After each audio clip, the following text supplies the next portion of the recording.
Hi, NC Roxanne. Hello. I have only been using Blab 3 times. I am the guest, not the host. So as my host leaves and leaves me in control, this is interesting. There's an open seat, but I can't figure out how to turn it on. So I can answer any questions that you might have in the thread. I can see that. And Chris, my Skype name, I'll type it in here. Skype name is Jim Bannon 306. And I'm going to put in the 2 phrases. I own these hashtags. Call to action symbols is the first one. And then this one is newer. Measure. Okay. Piper speaks promotion. Block seat. Check. I guess we're in. Yeah. Piper speaks promotion. Chris Piper. Welcome. I hope I did it right. So that's good. Now Piper does the it's a branding, but there's a name for it too. The industry. It's called Promotional Products, and I've been in the business for about 22 years, and we're basically the objective around promotional products is simply building a positive impact on brand image. And they're gifts that keep on giving. They engage, they create recall, and enhance, create lasting impressions. My role in the promotional products industry is one as a speaker and a trainer and educator to businesses on how to effectively use promotional products in their marketing mix, not to cannibalize traditional marketing, but to really create a plan behind branded merchandise so that it is effective. So that, to your point, Jim, my whole catchphrase is motivating the recipient to take action.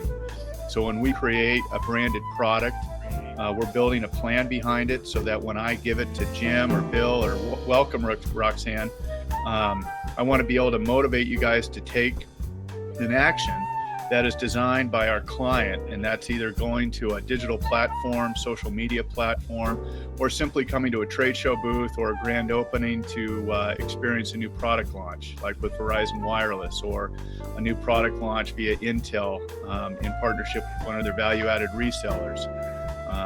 And then we build in the we build in the quick response code into a lot of our product. That's a shame. I know. I shouldn't have said. That's a shame. But they've been. First of all, Piper, you are going to be my new power partner. You're going to be #1 guy in my life for the next year. Awesome. Okay, and here's where I'm telling you. I listen very well. As Bill will tell you, I talk very fast, okay? I blow people away like drinking from a fire hose. But you ask a few questions and you'll find my comprehension. I listen 3 times faster than I talk. So you helped me with the initials, but I went to McCormick Center for what I call the Chachi show, right? Is the invited guest. You got to be in the industry or they don't let you on the floor. AIS, is that right? I've spoken at that show. What are the initials, please? The initials for that show, that industry? Yeah, it is PPAI, Promotional Products Association International. And then there's also, they have what they call the Magic Show. Okay. Well, here's what I'd like you to do. You ready for some homework? 28 regional shows across the country. Great. You ready for some homework? Bring it on, buddy. All right, I gave you my blog. Go and search the word Magic Cube, MAGIKUB. I know about the Magic Cube. And I need you. I need to buy a product from you. Read about that blog article. I actually, when I started this whole call to action thing, I created a university that started with kindergarten, elementary school, junior high, and when you got to your master's degree, then you learned about Magic Cube. So read that blog article, and you and I are going to talk. Yeah, I would love to talk I want to buy about from that. you. Matter of fact, there's a gentleman in Seattle that has, I guess, the Magic Cube, and they've incorporated virtual reality with it. Bingo. Yeah. You and I are already going down the same path together. Yep. Yeah, so there's an app you download, and then you take the phone over the Magic Cube, and you have three-dimensional figures, and they can replicate a CEO speaking or some action. But it's about engagement, and that's kind of where we're taking promotional products industry, is really trying to. Hello. That's why I own the hashtag engage, direct, measure. That's what I'm all about. I guess it's the lousy GE training. It never goes Yeah, away. well, you know, I was telling Bill, I don't fart in church without measuring audience engagement and interaction and response. okay. So not Going back on the marketing side, the people want to know primarily about marketing. Both of you guys are, Jim and Piper, are both marketers. And marketing is so important. You can have mediocre products and great marketing, have a great company. But you can't have great products and crappy marketing, have no company. And you have finance too. Piper's audio, what happened there, Piper? So I didn't get to say this to him, but you can probably hear this. I had one of my early promotional products was cups with just says Conrad Homes. They're white, nice white beige cups with Conrad Home on them in red. They're really nice, really basic, not fancy. Just something basic like this. And I took some of those to Afghanistan, and I didn't leave those behind, different places. I knew who Conrad Homes, because I was a reservist on active duty in design, build, construction, and I see. I had fun Very with good. those. Even back then with a brand, I'd leave them on the desk and give them to people and see my cups around and the commander's offices. So it's kind of fun. Yeah. Hey, Jim, tell us a little bit more about the codes. What am I supposed to call them? They're still QR codes though, right? What does QR stand for?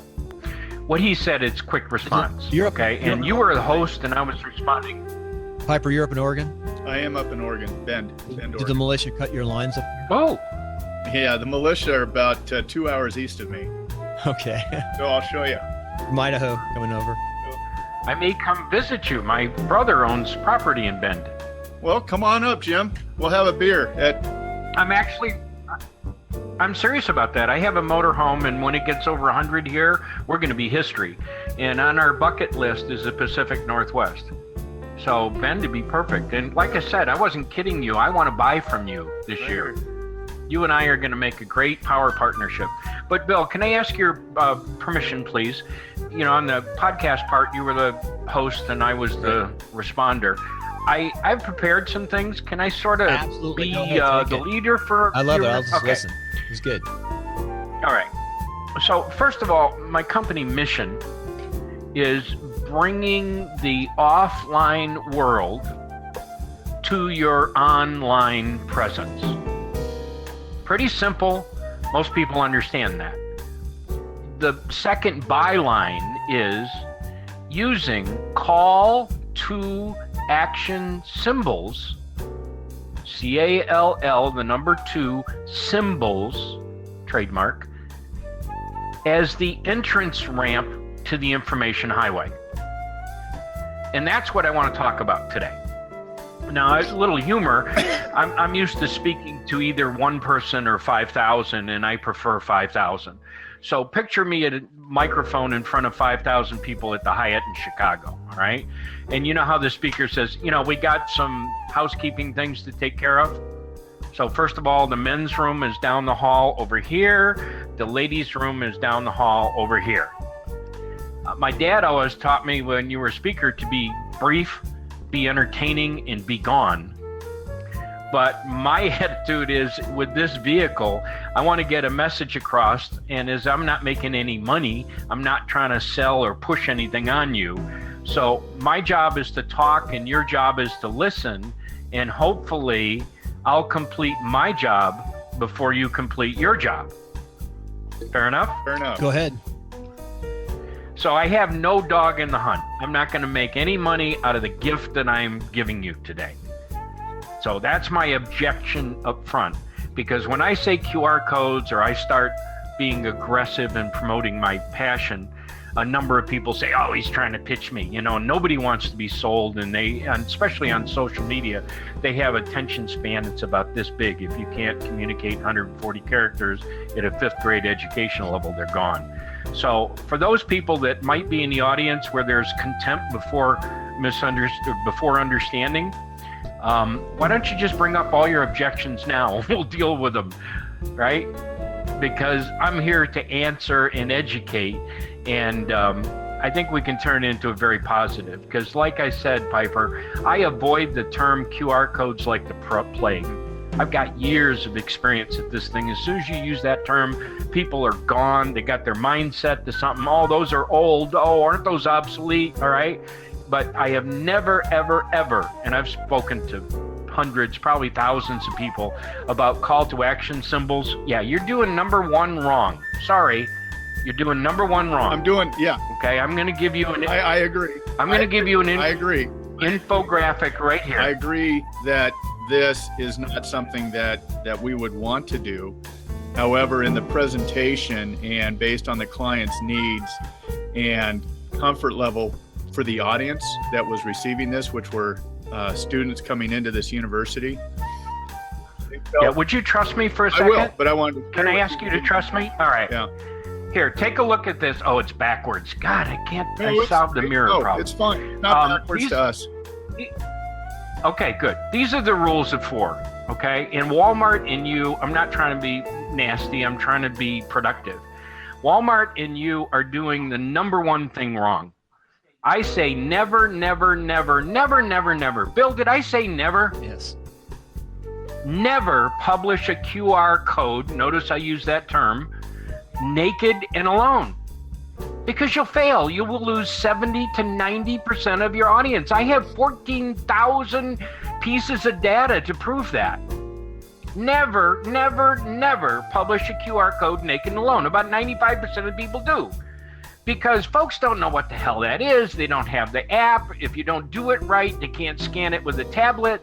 Walmart's got the greatest promotional program in the world, and 20% of their potential market can't scan it because they got tablets.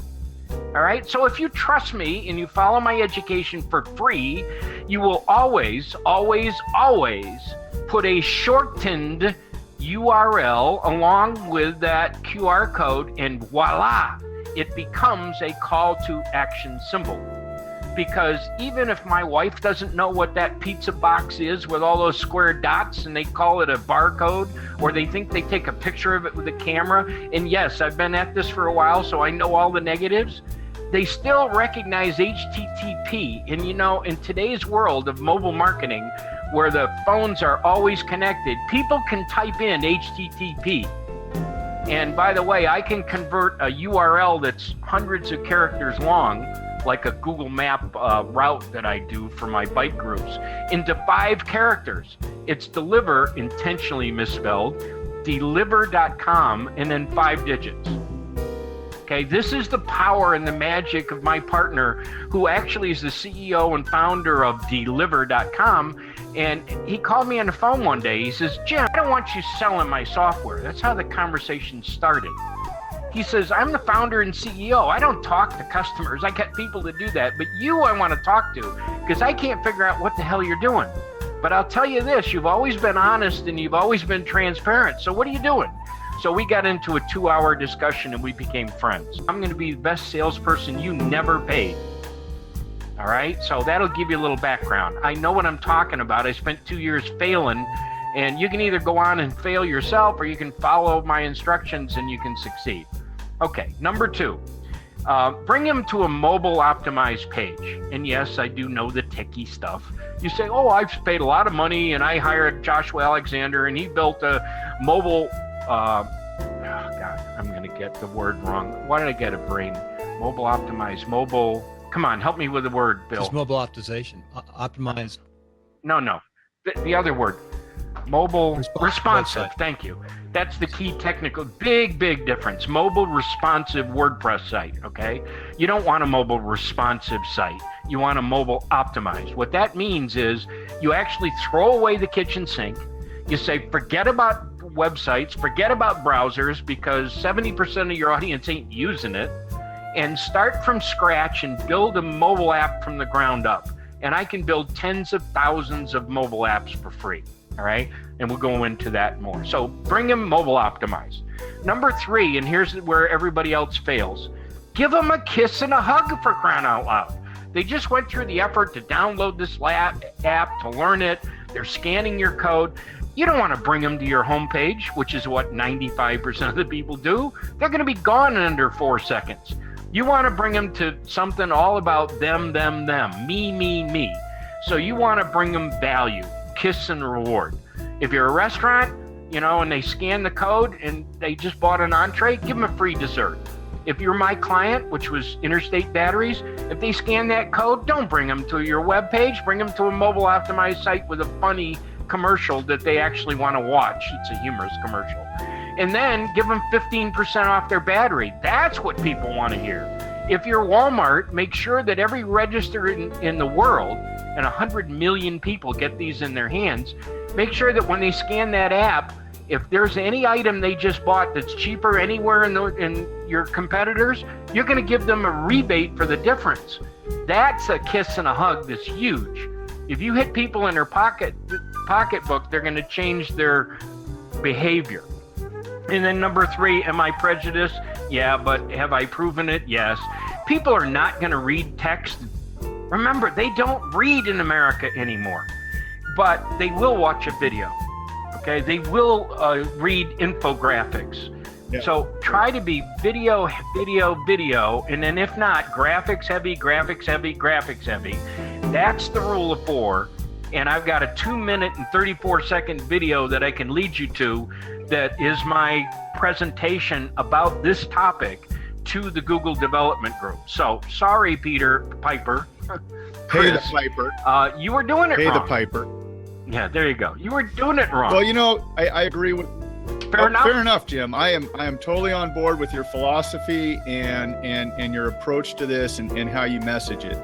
And I was in that same boat in that meeting, and if you were a fly on the wall, you would be buzzing all over, because they were very resistant to trying to kind of change. I always recommend we do some form of URL or other messaging.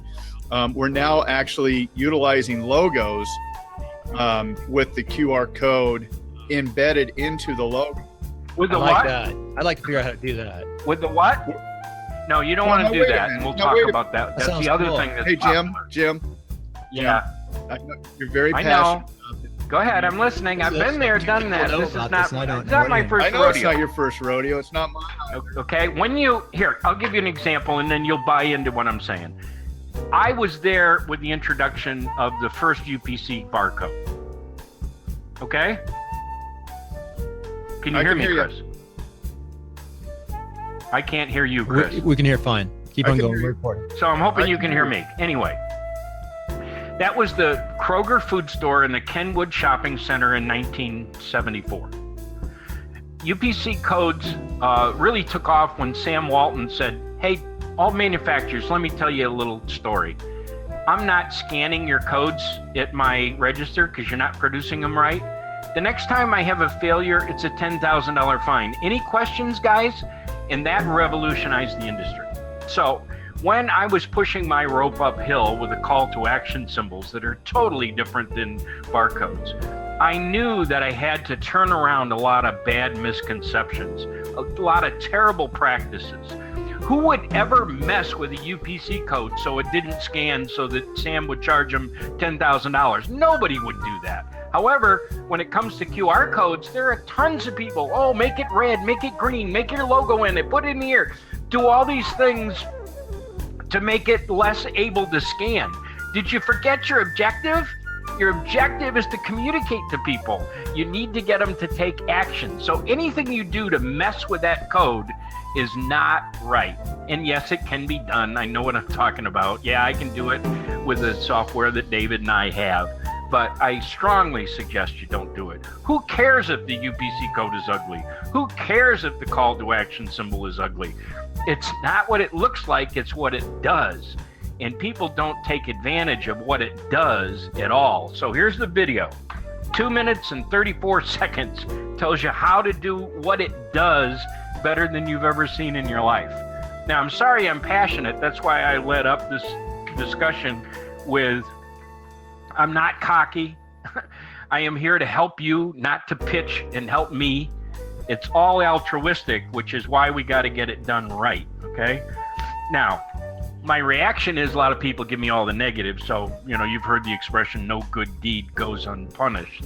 I had a friend who actually talked to Brian Monahan, the vice president of marketing of Walmart, and he created I'm trying to find it. He created a graphic. You can see it over there. He created a graphic because he knew he only had a few seconds to talk to Brian when they were meeting personally. And here's the graphic that he created. Okay, I think you can see that. Remember, this is the guy who wrote the program. So, Chris, if you were saying, boy, Jim's kind of cocky telling me I'm wrong with my marketing, we were trying to tactfully tell Brian he was wrong, and here's how we did it. This friend of mine's a major PR guy out of New York City. He was meeting with Brian Monahan, the person who created the Savings Catcher program. So he said, Jim, here's what I want you to do. And we use Skype all the time. He says, hold up their explanation card that they're giving out at all the cashiers. And so there's Walmart's literature. It says, enter your receipt at walmart.com/savings catcher. Unbeatable prices guaranteed. So, I mean, if you want to talk to a prospect, make sure you talk about them, their name, their logo, their everything. So we got Brian's attention. We're talking about his Walmart. So he goes, Jim has a great, Jim thinks Walmart.com savings catcher is great and wants to help in its success. So just like you, I'm not trying to insult him, tell him he's doing it wrong. I'm trying to show him I can make it better. I have suggestions for Walmart about human-friendly data. Well, my PR guy is not a techie. That's what he called the shortened URL part of the symbol. And that's why I branded call to action symbols. He called it cleaner looking codes. The technology is the more characters you put into the shortened the more characters you put into a QR code, the more the dots become smaller, the less scannable they are, right? So you're getting farther away from your objective. The way that I do it using David software is that even if it's 200 characters, you're never going to be more than 5 digits after that deliver.com. Therefore, where other people's QR codes won't scan, especially on a small Magic Cube that I want to talk to you about, right, Chris, we can scan down to like 3/4 of an inch with a 99% reliability. So you don't want to mess with that by putting a logo in the middle of it. The reason you can put a logo in the middle of it is the technical specs mean it's redundant. So you can screw with it and it'll still scan. So the guys who are doing the decorative stuff, they're screwing with you wouldn't screw with a backup system on the Challenger, right? Everything's redundant. You don't want to screw with that. Sorry. Anyway, so as well as increasing traffic, Jim is thrilled that Walmart has taken a huge and necessary step in educating the public about scannable codes. He's been wanting this day to arrive, and now that it's here, but there are still many best practices to talk about. Did you know that codes that are too dense might cause adverse issues on tablets? Well, again, he's not me. I appreciate him having that discussion. I have Brian's cell phone number. I offered to help. He never called me back, so be it. I'm going to move on and help Major League Baseball this year. And I got a 95% confidence that I'll get that done. By the way, I'm going to quit talking a second. I walked into Walmart yesterday. I asked for the assistant manager. I told her stories about how I used to sit in Bentonville and watch Sam come out and put his dime in the coffee machine, and he would die if he saw some of the things going on in their store. Now, I'm very positive. I'm doing this to help people. And I told her this whole thing about the savings catcher. I said, your cashiers don't have a clue. So would you have a meeting with your people and teach them your program, please? Because I have made off the savings catcher now almost $40 since I moved here 90 days ago. Because the way this program works, and they use a proprietary app instead of me, I'm all industry standard. I don't use iPhone, I don't use iPad, I don't use iHouse, I don't use iCar, I don't use iTooExpensive. I use everything that's industry standard. And he did a proprietary app, so be it. He's Walmart, it's his company, he can do what he wants. So if you download their app, the button number 2 is the Savings Catcher program.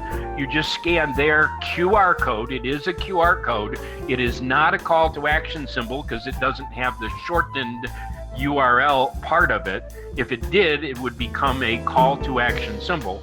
But if you scan that code, they already know what you purchased. They're going to go compare against all their competitors, and if there's anything cheaper, they're going to rebate it back to you. Now, again, here's where I can help them. Their rebate processing program sucks, to be blunt.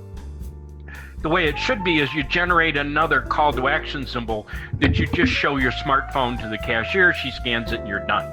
All right, so it can be the greatest program. And then when I work with you, Chris, on your Magic Cube, and when you read my blog article, you'll see why I get so excited. We can change the world. Now, I'm just some fat guy in Chicago who's got all these ideas and making no money, right? The Google Development Group audience really gave me my start. But I was trying to sell to small business and I was failing miserably. Okay, I spent 5 years doing this. So then I got smart, and the voice of Major League Baseball, Ed Randall, who shares the office with the obnoxious Howard Stern, happens to be a personal friend. We're both cancer survivors. He adopted me 6 years ago. So he says, Jim, can you help me out? Okay, and he runs the largest promotional program in the history of minor league baseball. He runs 167 events a year, and I help him with that. And I've been trying to get him to use my call to action symbols, but he's a non-techie, so he hasn't done it. This year, his vice president of marketing of his charity, which, here's a plug, Fans for the Cure, the number 4, fansforthecure.org. Send every man you know that's a friend to that site, please, save their life. So anyway, I'm going to do it with the minor league baseball, then major league baseball. That's my 2016 goal. But I've got another friend who's kind of famous. If you were in Chicago and you'd say, do you know Wayne Messmer? 98% chance they would say yes, all right? He is the guy who sings the national anthem for the Cubs. He used to sing for the now world championship Blackhawks. He doesn't anymore because he owns the Wolves, and we've been friends for like 10 years. I told you I'm deeply involved in charities. Long story short, 10 years ago, he put on a one-man act for my kids and gave all the proceeds to my kids. And the charity I was involved in is Rainbows for All God's Children. So Wayne is many, many, many things. His business, he's got a very successful financial consulting business. But he's a professional master of ceremonies, and I'm Catholic. And I go to a Catholic men's conference every year for 10 years at Northern Illinois University in DeKalb, and Wayne is the master of ceremonies. And I've been bugging him, when are you going to do this play again? When are you going to do it again? I've been bugging him for 10 years. Last year, he said, all right, Jim, I give up. I'm going to become a knight in the Knights of Columbus. Go talk to Bob over there, and I'm going to do it. And I said, all right, I'm going to do the video production. I'm going to do all the promotion. The only thing, if pro bono, did I say free? Can you spell free? And I said, the only thing I want out of this is I want the statistics. Okay, I can measure whether they're holding the phone this way or this way, whether they came from mobile or desktop, whether they got an i something or they got the real Android. I can measure everything except shoe size. And if I have that data and show people how to run a successful call to action symbol campaign, I can launch because you've got the kind of visibility that I need. And we agreed, and I did it, and I can prove it, and I show you the video I created. I'll give you the stats, okay, offline. We drove 1,800 butts and seats in under 6 weeks. That's hugely successful using call to action symbols. Had we used QR codes, we'd probably sit here and have a cup of coffee with the 3 people who showed up. So I'm ashamed you don't have any audio. I'm pretty much done. And here is my passion. I told you about the book. Now I'm going to give you the quote that I wrote down because I haven't memorized it. My favorite friend is Coach Papa. His name's Tim Stewart. We've gone through this journey together for 5 years. God bless him for putting him in my life. But he's got the greatest quote I ever heard. Until the value is understood, people do not understand call to action symbols. Until the value is understood, any expense or inconvenience is too much. Once the value is understood, no expense will stop them.